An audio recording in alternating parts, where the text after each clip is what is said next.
It is I, Deimos, and welcome back to the channel. I hope you guys are all having a wonderful day, and today we're going to be going over an updated New World Corruption Guide. I made one of these a while ago, but it needs updating, and maybe I can make it a bit better, so without further ado, let's get right into it. Starting off with everyone's favorite, weapons. For corrupted enemies, your best friend is going to be any weapon with thrust damage. Thrust damage is an extra 20% to the corrupted enemies, and the bow, musket, rapier, and spear are going to be the best weapons to use. They're also weak to nature and arcane damage, nature doing an extra 15% damage, and arcane doing a whopping 30% extra. This means a life staff is also a great weapon against the corrupted. To gain nature damage, slot in some amber into your gem slot, and that's going to give you the nature damage, and for arcane damage, a sapphire will do the trick. Now let's move into the trophies. The Minor Corrupted Combat Trophy is going to give you a 3% damage increase, and it's made with 25 lumber, 20 steel ingots, 1 maple stain, and 25 life motes.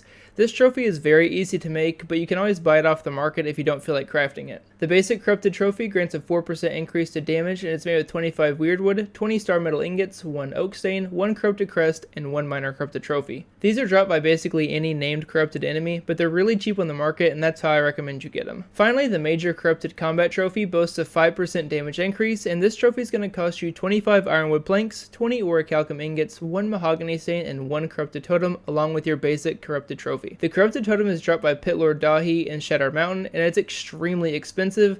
Honestly, it's very overpriced, and I think just farming this one out is your best option.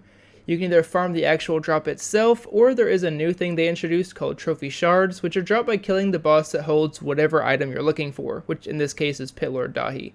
100 of these are needed to craft the corrupted totem, and they're not a 100% drop chance, but the rate is very high, so I recommend just grinding it out on this one.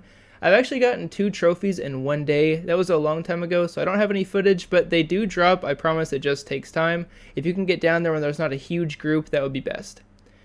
Now let's move into our tinctures and coatings. These are very simple, and starting off with the coatings, we're going to have the common coming in at a 9% damage increase, strong giving an 11%, powerful granting a 13%, and finally infused granting a 15% damage increase.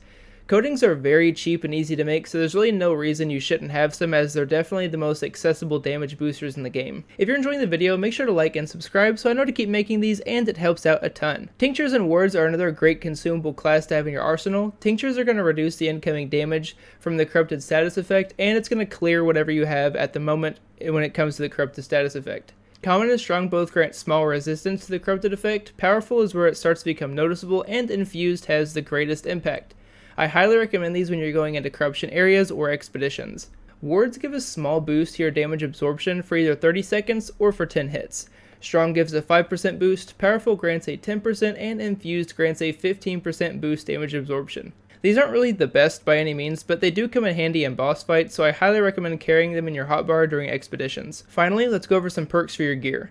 The best perks are going to be the Corrupted Bane, which is obtained by a shard of Betalis and crafting for your weapons, giving a minimum of 5% and a maximum of 19% increased damage. And this number is decided by your gear score. For your armor, a chunk of Betalis is going to get you the Corrupted Ward perk, granting a minimum of 2.5% to a maximum of 4.5% damage absorption to corrupted enemies.